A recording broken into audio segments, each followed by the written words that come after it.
தற்போதைய செய்தியை பார்த்துக் கொண்டிருக்கிறோம். நாடாளுமன்ற தேர்தல் தோல்விக்கான காரணத்தை திருப்பூர் தொகுதி நிர்வாகிகளிடம் தற்போது இபிஎஸ் கேட்டறிந்து வருகிறார். இது தொடர்பான ஆலோசனை கூட்டமானது நடைபெற்று வருகிறது.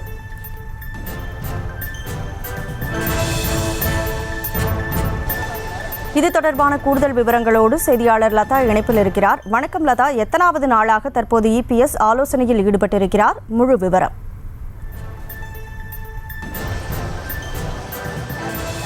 வணக்கம்.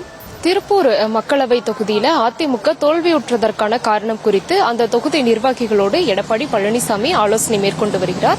தொடர்ந்து இன்று மாலை கடலூர் தொகுதியில் அதிமுக தோல்வியடைந்ததற்கான காரணம் குறித்தும் ஆலோசனை மேற்கொள்ள இருக்கிறார்.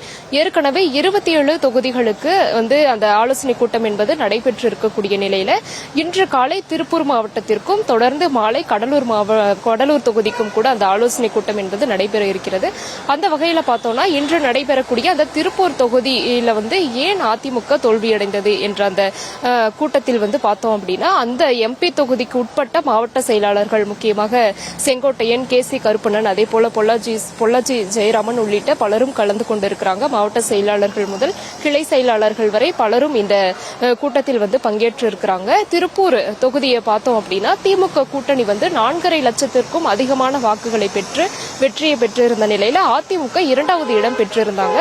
அந்த இடத்துல போட்டியிட்ட அதிமுக வேட்பாளர் அருணாசலம் பார்த்தோம் அப்படின்னா 3.5 லட்சம் வாக்குகள், சுமார் 3.5 லட்சம் வாக்குகளை பெற்றிருந்தாரு. மற்ற தொகுதிகளை ஒப்பிடும் பொழுது அதிமுக இந்த இடத்தில் வாக்கு சதவீதம் ஒரு நல்ல வாக்கு சதவீதத்தை தான் பெற்றிருக்கிறாங்க. அந்த வகையில பார்த்தோம்னா எந்த இடத்தில் அதிமுகவுக்கு திருப்பூர் தொகுதியில பின்னடைவு ஏற்பட்டது என்ற விஷயங்கள் தொடர்பாக தற்பொழுது திருப்பூர் தொகுதி நிர்வாகிகளோடு எடப்பாடி பழனிசாமி ஆலோசனை மேற்கொண்டிருக்கிறாரு.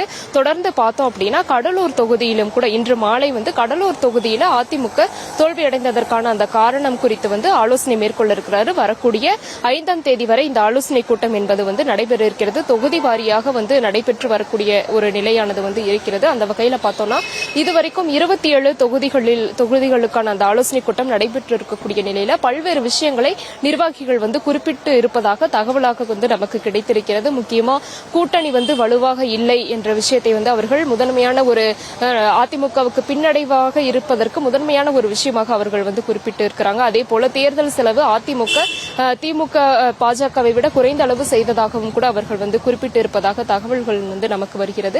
அந்த வகையில பார்த்தோம்னா இன்று நடைபெறக்கூடிய இந்த ஆலோசனை கூட்டத்தில் அதிமுக நிர்வாகிகள் என்ன மாதிரியான விஷயங்களை, என்ன மாதிரியான காரணங்களை எடப்பாடி பழனிசாமியிடம் சொல்ல போகிறார்கள் என்ற ஒரு எதிர்பார்ப்பும் கூட இருக்கிறது. களத்திலிருந்து தகவல்களை வழங்கியதற்கு நன்றி லதா. செய்திகளை உடனுக்குடனும் துல்லியமாகவும் தெரிந்து கொள்ள சப்ஸ்கிரைப் பண்ணுங்க.